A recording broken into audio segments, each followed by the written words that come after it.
आज आपण बनवणार आहोत 7 कपाचे घावणे. असं नीट कर. काय करते प्रज्ञा आज? अगं आज ना आपण 7 कपाचे घावणे करूया. त्यासाठी ना आपण नारळ सोलून घेऊया.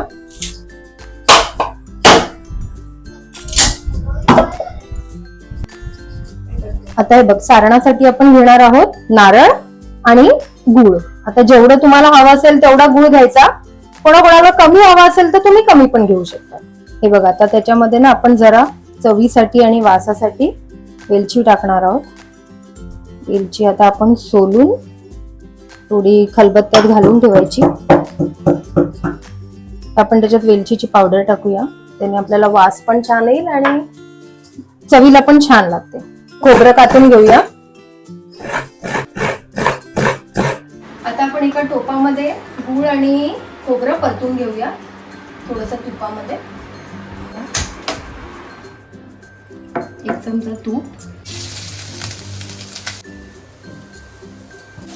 आता आपण हे मिक्स करून घेऊया. जोपर्यंत हे एक सारखं होत नाही, पूर्ण गूळ वगैरे त्याच्यामध्ये मेल्ट नाही होते, तोपर्यंत आपण हे मिक्स करून घेऊया. किती वास छान येतोय वेलचीचा. वेलची आणि थोडीशी जायफळ पण घालू शकतो आपण त्याच्यामध्ये, जर जायफळ आवडत असेल तर. आता हे झालेलं आहे. आता आपण ह्याला उतरवून ठेवूया आणि थंड करत ठेवूया साईडला. हे बघा, आता मी हे तांदूळ भिजत घातलेत. हे 3 पेले तांदूळ आहेत. ते आपण रात्री भिजत घातलेले आहेत आणि त्याच्यामध्ये धुवून स्वच्छ पाणी ठेवलंय आणि ते आता मस्त भिजलेत. हे बघा, तुम्हाला दिसतंय खूप छान भिजले. ते कमीत कमी 7 ते 8 तास भिजले पाहिजे.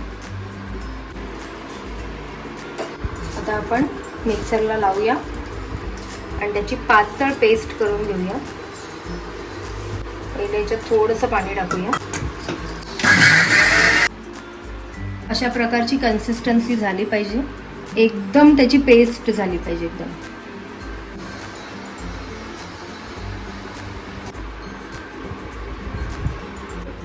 आता हे थोडंसं जाड आहे बघा. दिसते तुम्हाला ही कन्सिस्टन्सी कशी वाटते बघा. आता आपण त्याच्यात थोडंसं पाणी घालूया.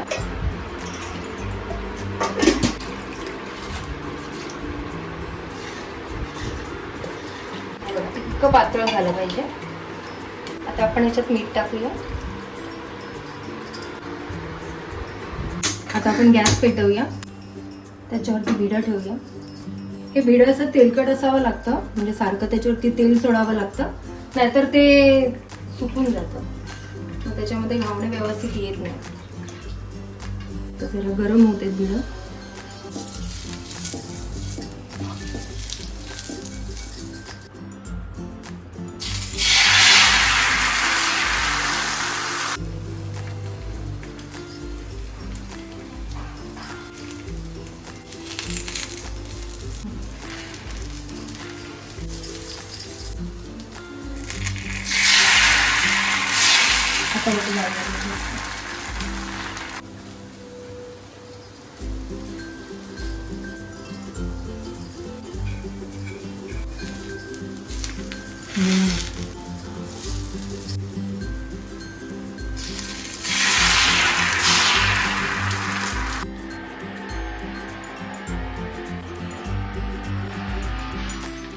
तो असं करपतो कारण ते गूळ येतं ना मध्ये, त्याच्यामुळे ते थोडंसं वाटतं.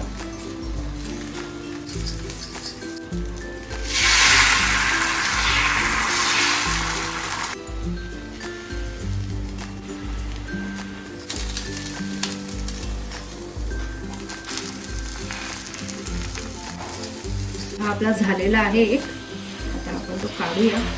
त्याला जरा नाजूकपणा लागतो, नाहीतर ते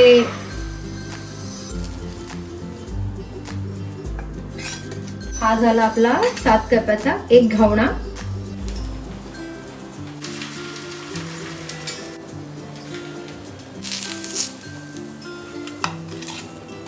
हे झाले आपले 7 कपाचे घावणे.